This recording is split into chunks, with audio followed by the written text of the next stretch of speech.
เด้สาวอาสะพรนี่เอ๋ยอายนี่บ่เคยเห็นไผมางามคือเจ้าสาวนากุจานพัดพญาน้องเดินของเฮาบ่แม่นแกล้งเว้าเบิ่งผู้สาวมีแต่คนหุ่นดีดงทดาดงนางงามสาวบ้านวังไห้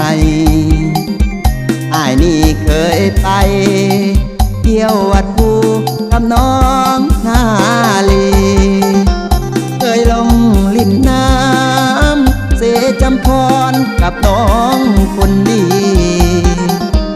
จากกันหลายปีอ้ายนี้คิดฮอดอยู่อินสาวท่าดอกแก้วอยากได้แนวเจ้าเด้จากคนสาวสองห้องกุดแค่น้ามนสาวบ้านสมพงษ์นากระปงกุดหินสาวนาน้อยเบาหวานจ้อยๆแท้เด้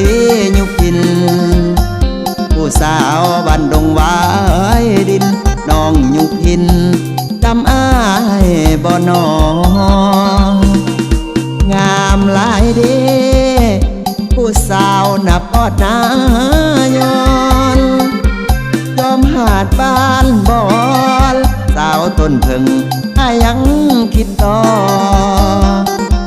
บ้านเบียงกุดซุงสาวนาทมผู้งามละออ้ายนี้อยากมาห่วมหอมาสร้างต่อกับสาวผู้ไทย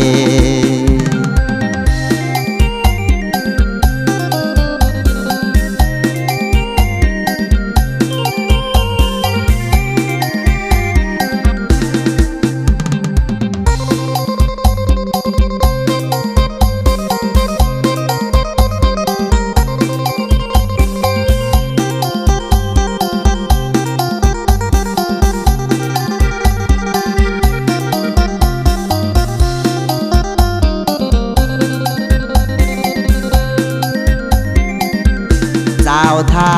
ดอกแก้วอยากได้แนวเจ้าเด้จากคนสาวสองห้องกุดแค่น้ามนสาวบ้านสมพงษ์นากระปงกุดหิน